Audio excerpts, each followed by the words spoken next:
네, 여러분 안녕하십니까. 2026년 2월 9일 이민멘토의 주식 레벨업 시작해 보도록 하겠습니다. 항상 시청 전엔요, 좋아요와 구독 그리고 알람 설정까지 부탁드리도록 하겠습니다.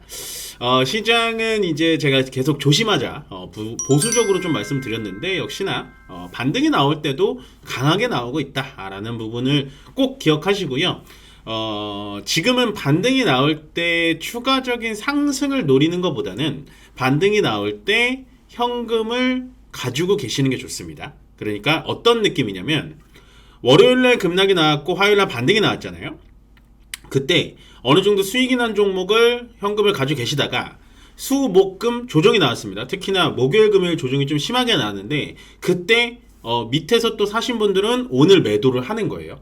그러니까 지금 시장은 약간은 좀 어려우실 수는 있어요. 그렇지만 저는 이제 여러분들 입장에서 매번 생각을 하면 그래도 말씀드려야 될 건 드려야겠다라는 생각에 짧게 수익이 나는 방법으로 지금은 하셔야 돼요. 그러니까 장기적으로 가져가는 포트는 장기적으로 가져가도 좋지만 지금은 좀 방망이를 좀 짧게 잡는 게 훨씬 더 좋다라는 말씀을 좀 드려보고요. 일단 첫 번째는 주말 사이 뭐 난리죠. 빗썸이라는 회사에서 비트코인을 운영하는 회사인데 62만 원을 준다는 게 62만 개의 비트코인을 지급을 했다. 이게 이제 인당 한 2,200억 정도 들어갔다라고 하네요. 물론 지금 회수율은 99.7% 회수가 됐는데 0.3%의 이 잘못 지급된 거는 뭐 민사 소송까지 한다라는 하고 있는데 비트코인이 그만큼 신뢰를 많이 잃었습니다. 근데 제가 이 뉴스를 왜 갖고 왔냐? 비트코인이 안 좋은 뉴스는 나올 만큼 다 나왔다고 봐요. 저는 주말에 이걸 보면서 느꼈던 건 이때 이제 그걸 받은 분들이 팔았거든요. 비트코인을 몇 분 팔았대요. 그래서 비트코인이 더 내려갔는데 물론 반등은 좋습니다만 제가 이걸 보면서 느낀 게 뭐냐면 비트코인 살 때가 왔구나. 악재나 낙재는 다 나오는구나. 하다못해 운영사에까지 이렇게 실수가 나오는구나. 그런 생각을 합니다. 그래서 저는 뭐 비트코인 가상화폐에 대해서는 상당히 긍정적으로 보는 사람 입장에서 저는 원래 스테이블 코인도 좋아하고요. 비트코인도 굉장히 좋아합니다. 비트코인, 이더리움만 좋아해요. 나머지 기타 잡코인이라고 하죠. 그런 코인들은 안 하시는 게 좋다. 그렇지만 비트코인도 나올 만한 악재는 다 나오는구나. 전 좀 관심이 많이 있습니다. 7만 달러 선까지 밀렸기 때문에 비트코인은 매수 포인트까지 왔다라고 말씀드리면 될 것 같고요. 그다음에 이제 테슬라가 그 구인 광고에서 이런 얘기를 하더라고요. 100기가와트짜리 태양전지를 구축하겠다 하면서 오늘도 하나솔루션 한 10% 넘게 올라가면서 태양광 쪽이 굉장히 좋은데 저는 뭐 물론 이제 태양광에 물려 계신 분들은 조금은 비중을 줄이셔야 될 때다라고 말씀을 드리는 게 뭐냐면 이 태양광 산업이 돈을 버는 구조가 아니에요. 그러니까 이거는 여러분들 제 방송을 보신 분들은 아시겠지만 저는 돈을 못 버는 기업이 나쁘다라고 생각하지 않거든요. 그러니까 제가 뭐 알테오젠을 좋아했을 때도 그랬고 로봇주들 그다음에 우주항공주들 좋아할 때도 사실은 그 기업들이 실적이 나오는 기업은 아니었어요. 다 적자 나고 특히 바이오 기업 제가 좋아하잖아요. 바이오 기업들 다 적자 나고 난리 났는데 이 태양광은 제가 숫자에 대해서 유독 예민한 이유가 뭐냐면 예를 들어서 바이오는 하나 이렇게 빵 하고 터지면 숫자가 확 바뀌거든요. 알테오젠처럼 갑자기 돈을 벌기 시작하고 로봇 같은 경우에도 지금은 일단 사업 초창기이기 때문에 우리가 스마트폰을 들고 있듯이 로봇도 가정용으로 들어가기 시작하면 돈을 벌 수 있는 확률이 있는 거고 그 다음에 우주항공 같은 경우에는 역시나 스페이스 X가 그런 식으로 AI 데이터 센터를 우주로 날려보내면 스페이스 X에 납품하는 업체들은 당연히 앞으로 돈을 벌겠구나 라는 미래지향적인 관점으로 보는 건데 태양광은 제가 왜 앞으로도 돈을 벌기가 좀 쉽지 않을 거다라고 말씀을 드리냐면 중국 업체들도 돈을 못 벌어요. 물론 시장의 가격을 무너뜨린 게 중국 업체입니다. 폴리실리콘 가격을 낮추면서까지 시장을 파괴시킨 게 중국 업체이기 때문에 돈 벌기가 쉬운 그런 구조는 아닌데 중요한 건 뭐냐면 지금은 이 테슬라 빨로만 태양광이 올라가기 때문에 쉽게 신규 접근을 안 하셨으면 좋겠다는 거예요. 지금은 그냥 보유자의 영역이라는 겁니다. 살만한 섹터는 너무 많아요. 그래서 저는 태양광이 물론 지금 테슬라에 의해서 또 많이 올라가고 추가 상승이 나와서 드릴 말씀은 없지만 그냥 여태까지 정말 물려 계셨던 분들의 보유자의 영역이라고 보고 신규 접근은 좀 안 하셨으면 좋겠다. 돈을 벌 수 있는 구조가 아니기 때문에 저는 미래가 그렇게 밝아 보이지도 않고 그 정도 좀 정리 드리고요. 세 번째는 참 웃음이 나오는 뉴스죠. 솔직히 이 넥스트레이드가 작년 12월 달에 들어가면서 종목수를 엄청 늘렸거든요. 엄청 늘렸어요. 그러다가 저번 주 금요일일 겁니다. 우리 시장이 크게 조정이 나올 때 삼성전자 하한가 나온 거 아시죠? 넥스트레이드에서 프리장에서 그게 어떻게 하는 원리냐면 예를 들어서 어떤 사람이 삼성전자 하한가 금액에 10주를 걸어놔요. 주문을. 근데 우연치 않게도 정말 우연치 않게도 딱 그 가격에 똑같이 10주를 매도를 걸어놓으면 그게 체결이 돼버립니다. 넥스트레이드에선. 그래서 하한가가 찍힌 거예요. 거기서 거래가 됐으니까 하한가에서. 그래서 넥스트레이드가 저는 얼마나 이 영향이 없느냐라고 좀 의심이 드는 게 뭐냐면 거래가 폭주, 그러니까 거래량이 많이 몰리니까 50개 종목을 퇴출하겠다라는 거거든요. 이게 말이 됩니까? 이거 가지고 있는 분들은요, 그럼. 똑같이 넥스트레이드에서 같이 시세도 보고 대응도 하고, 아니 넥스트레이드가 처음에 만들어진 이유가 뭔가요? 시장이 끝나고 나서 공시를 대응하자. 시장이 시작되기 전에 뭐 어떠한 악재 뉴스가 나오면 그걸 대응하자. 이것 때문에 만들어 놓은 게 넥스트레이드인데 거래 폭주. 뭐 딴 이유가 없습니다. 무슨 시세 조작이라든지 이러면 제가 이해라도 해요. 거래가 많이 몰려서 대응이 안 돼서 50개 종목을 일단 퇴출한다라는 게 과연 넥스트레이드를 우리가 너무 성급하게 도입시킨 거 아닐까 라는 생각을 합니다. 조금 비판적인 얘기긴 합니다만 저는 좀 많이 기분이 썩 유쾌하지 않은 뉴스다 보시면 돼요. 왜냐면 이유가 거래 폭주였기 때문에 그 정도 보시면 될 것 같고, 마지막 뉴스가 오늘 우리나라 시장을 급등시킨 주요 원인이지 않을까라는 생각을 해요.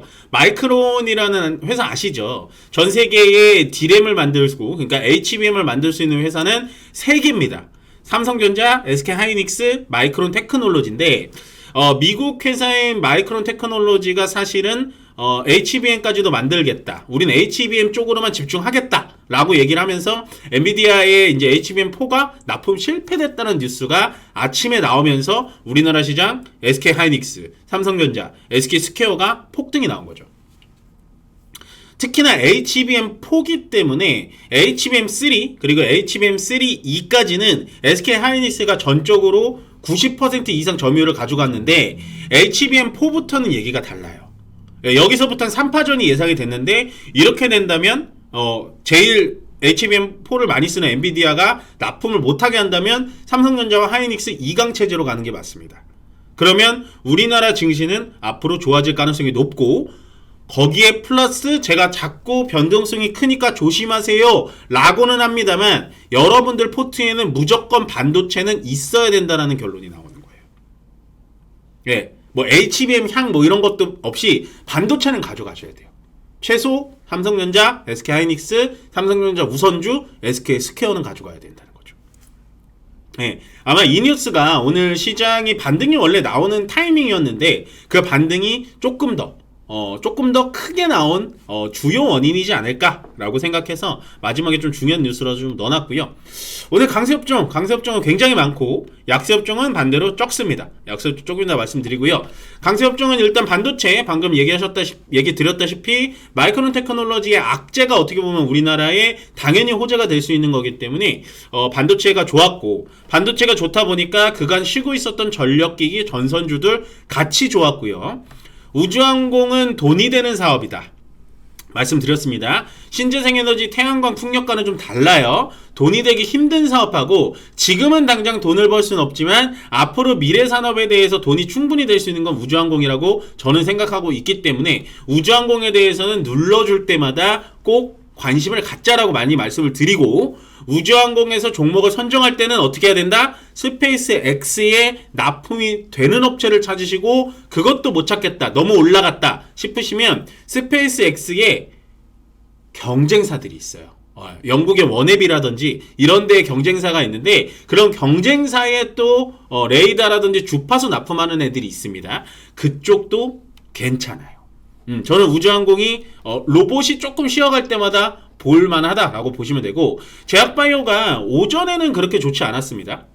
사실은 여기다 제가 태양광을 써놨는데 지우고 제약바이오를 넣은 이유가 뭐냐면 딱 3시 한 2시 50분 기점에서부터 제약바이오가 갑자기 팡 하고 튀기 시작합니다. 알테오젠을 시작으로 뭐 D&D 파마텍, 뭐 올릭스, 뭐 인벤티지랩, G2G 뭐 이런 종목들이 다 올라가는데 제약바이오에 대해서 계속해서 관심을 갖자라고 말씀을 드리고 있어요. 왜냐면 제가 이걸 매주 쓰니까, 매일매일 쓰니까 약세업종에 이 제약바이오가 계속 있었거든요. 근데 이렇게 올라온다. 그러면 결국에는 제약바이오가 어떤 기점으로 좀 올라올 수 있느냐. 일단 알테오젠의 로얄티 사건 때문에 한 대 맞았고, 그 다음에 ABL바이오 사노피 사건에 대해서 또 한 대 맞아서 투심은 굉장히 얼어붙어 있지만, 만약에 제약바이오가 오늘처럼 반등을 해주고 이 반등이 뭐 명절 전까지 조금 이어진다면 투심은 다시 돌아올 수 있습니다. 왜?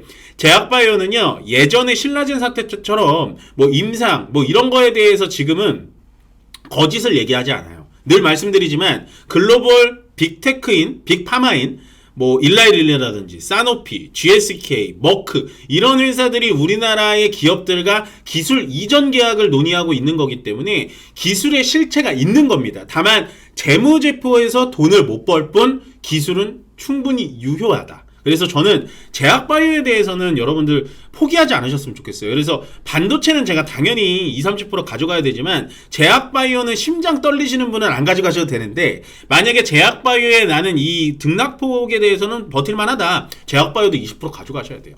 그러니까 반도체랑 제약바이오 합쳐서 비중이 50%는 돼야 된다는 거죠. 지금 시장에서 버티시려면 그 정도 보시면 될 것 같고, 그 다음에 이제 약세업종을 좀 보자면 여기서 기회를 찾아야 되거든요. 제가 항상 말씀드리지만 약세업종에서 기회를 찾으셔라. 조선이 안 좋아요. 거기다 오늘 HD 한국조선해양이 실적이 약간 미스났어요. 많이 미스난 것도 아닙니다. 약간 미스가 났는데 그쪽에 대해서도 지금 시장이 좀 예민하게 받아들이는 거 보니까 조선 쪽에 대해서 우리가 좀 관심을 가질 필요가 있어요. 지금 관심이 아무도 없거든요. 거기다가 마스가 프로젝트 이런 거 아무도 관심이 없어요. 트럼프 대통령이 지지율 자체가 낮아지다 보니까 미국 관련된 종목들이 많이 떨어지고 있다. 그래서 저는 조선과 조선 기자재 여러분들 꼭 힌트를 받아가셨으면 좋겠습니다. 괜찮은 종목들 많아요. 그 정도 보시면 될 것 같고, 게임이 오늘 약세거든요. 근데 이제 그 중에서 제가 게임을 넣은 이유가 뭐냐면 NC소프트가 오늘 한 5%, 6% 빠지고 있더라고요. 주말에 이제 저는 이제 그 리니지란 게임을 안 하지만 리니지 클래식이라는 게임이 나왔는데 뭐 인기가 굉장히 많다고 하더라고요. 근데 아무래도 이제 세론이 영향이 좀 있을 것 같고, 만약에 리니지 클래식이 더 성공을 한다면 저는 NC소프트의 자리도 나쁘진 않을 것 같다. 그래서 오늘은 세론이니까 너무 이렇게 예민하게 받아들일 필요는 없다라고 정리를 드리면서 끝으로 좋아요와 구독 그리고 알람 설정은 저에게 많은 힘이 된다는 점 여러분들 꼭 부탁드리고요. 저는 내일 다시 여러분들 찾아뵙도록 하겠습니다. 고맙습니다.